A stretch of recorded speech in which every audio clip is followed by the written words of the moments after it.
Assalamualaikum warahmatullahi wabarakatuh. Kami dari kelompok 11, saya Lulus Salsabila Elsawa. Saya Laila Fitria. Kami akan menyampaikan materi tentang peran manajemen keuangan dan aktualisasi syariah untuk tugas mata kuliah manajemen keuangan. Selamat menyaksikan.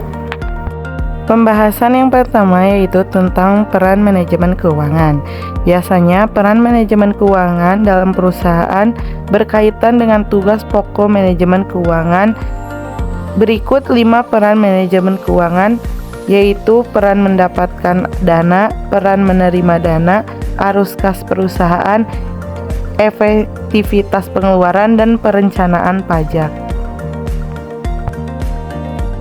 Yang pertama yaitu peran mendapatkan dana. Kegiatan operasional maupun kegiatan investasi perusahaan pasti membutuhkan dana yang tidak sedikit. Tanpa adanya dana, maka perusahaan tidak bisa beraktivitas. Disinilah peran manajemen keuangan dibutuhkan untuk menyiapkan segala kebutuhan pendanaan perusahaan.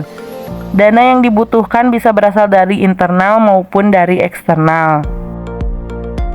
Yang kedua yaitu peran penggunaan dana.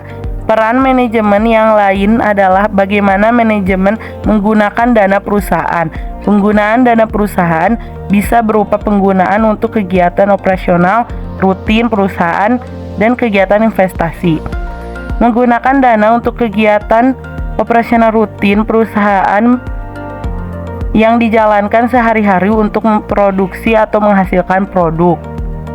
Yang ketiga yaitu arus kas perusahaan. Arus kas perusahaan adalah gambaran mengenai arus kas masuk, penerimaan kas, dan arus kas keluar, pengeluaran kas. Manajemen keuangan harus bisa mengelola arus kas perusahaan secara efektif. Yang keempat yaitu efisiensi pengeluaran. Peran manajemen keuangan salah satunya adalah memastikan pengeluaran dari kegiatan perusahaan bisa ditekan serendah mungkin. Banyak cara yang bisa dilakukan untuk menekan pengeluaran tanpa harus mengganggu kinerja dari perusahaan itu sendiri. Yang kelima, yang terakhir yaitu perencanaan pajak. Peran manajemen keuangan dalam perencanaan pajak perusahaan ini memastikan perusahaan memiliki kas yang mencukupi untuk melunasi estimasi pajak yang jatuh tempo. Contoh dari peran manajemen keuangan. Contohnya yaitu mereka terlibat dalam perencanaan anggaran, mengidentifikasi sumber pendanaan yang tepat, serta membantu arus kas agar tetap sehat. Selain itu, manajemen keuangan juga terlibat dalam pengambilan keputusan investasi, baik dalam hal aset jangka pendek maupun jangka panjang. Yang kedua yaitu aktualisasi syariah.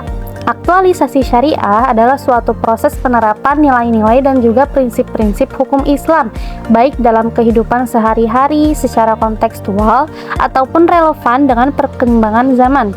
Konsep ini bertujuan untuk menjadikan jalan penghubung antara ajaran Islam dengan konteks antara sosial, ekonomi, politik, ataupun budaya di masyarakat luas. Namun fokusnya untuk pembahasan kali ini yaitu dalam hal manajemen keuangan. Untuk aktualisasi syariah sendiri terbagi menjadi 2, ada aktualisasi berbasis tauhid dan aktualisasi berbasis stakeholder dalam Islam. Yang pertama, aktualisasi berbasis ilmu tauhid. Perusahaan Islam itu beberapanya memiliki nilai tata kelola perusahaan barat, seperti yang disampaikan oleh Kaudhuri dan juga Hokkyu bahwa dasar epistemologi tauhid itu adalah acuan pada model tata kelola perusahaan Islam. Epistemologi tauhid ini perannya apa? Yaitu sebagai peran fungsional perusahaan yang bekerja melalui aturan-aturan syariah. Yang kedua, ada aktualisasi berbasis stakeholder dalam Islam. Prinsip hak-hak kepemilikan dalam Islam dengan jelas memberikan kerangka yang komprehensif untuk mengidentifikasi, mengakui, menghormati, dan juga melindungi kepentingan dan juga hak setiap individu, masyarakat, negara, ataupun perusahaan itu sendiri. Berikut adalah beberapa contoh aktualisasi syariah dalam kehidupan sehari-hari. Yang pertama, berdagang dengan jujur dan memenuhi timbangan dan takaran. Yang kedua, berbuat adil kepada semua orang, baik dalam berniaga ataupun hal sejenisnya. Yang ketiga, menganggap bekerja dan mencari nafkah sebagai amal ibadah. Yang keempat, kegiatan ekonomi dilakukan secara transparan dan adil, serta kewajiban untuk melakukan pencatatan atas setiap transaksi yang ada. Dan yang terakhir adalah anjuran untuk mengeluarkan infak, sedekah, serta zakat. Sekian yang dapat kami sampaikan. Wassalamualaikum warahmatullahi wabarakatuh.